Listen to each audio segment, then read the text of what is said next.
Bangladeshi content ক্রিয়েটরদের content সত্যি লাজবাব। আগে ভাবতাম ইন্ডিয়ান সিরিয়াল দেখে বাঙালিরা সময় নষ্ট করে, এখন ফেসবুক আসার ফলে বাংলাদেশি কন্টেন্ট ক্রিয়েটররা যেভাবে কন্টেন্ট ক্রিয়েট করছেন এবং তাদের নিত্য নতুন লাইফ স্টাইল শেয়ার করছেন সেটি দেখে ইন্ডিয়ান সব সিরিয়াল ফেল। 200 দিনের চুলাচুলি, 200 দিনের ঝগড়া, 200 দিনের খাতির, ভালোবাসা, কত কিছুই দেখলাম। 200 দিনের থেকে 100 দিন চলে গেল। এখন মনে হয় বেচারা হাজবেন্ডের আর ব্যবসা ভালো চলছে না।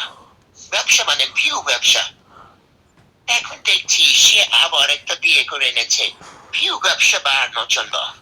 আর একদিকে আমাদের টনি আপা আবার বিয়ে করেছেন। তার বৃদ্ধ হাজবেন্ড মারা যাওয়ার পর সে কেন আবার বিয়ে করেছেন তাই নিয়ে বাংলাদেশি মানুষের মধ্যে চলছে চুল কালাম কাণ্ড।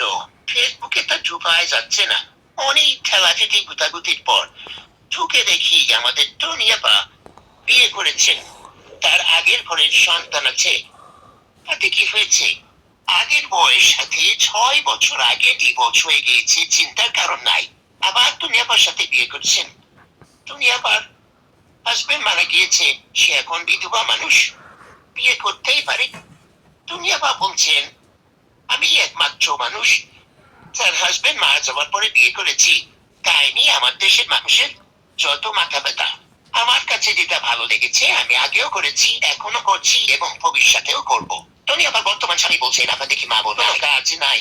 আসলেই বাঙালিদের কোনো কাজই নাই। সারাদিন ফেসবুকে কে বিয়ে করলো, কার বউ চলে গেল, এই নিয়ে তাদের যত মাথা ব্যথা।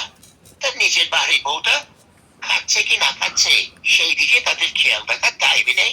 এদিকে জনপ্রিয় কন্টেন্ট ক্রিয়েটর 103 যে স্বামী এবং আর 103কে ছেড়ে চলে গিয়েছে, এদিকে আর ফলোয়াররা ভক্তরা খুব কষ্ট পাচ্ছে। কেন সে টনি আপার বিয়েতে গেল না? ভবিষ্যতে টনি আপার যদি আবার কখনো বিয়ে হয় সে অবশ্যই যাবে টনি আপার বিয়েতে। আপনারা চিন্তা করেন না, আপনাদের ভালো লাগার জন্য সে দাওয়াত দিলেও যাবে, না দিলেও যাবে। এবার দয়া করে কষ্ট পাওয়া বন্ধ করুন। ধন্যবাদ।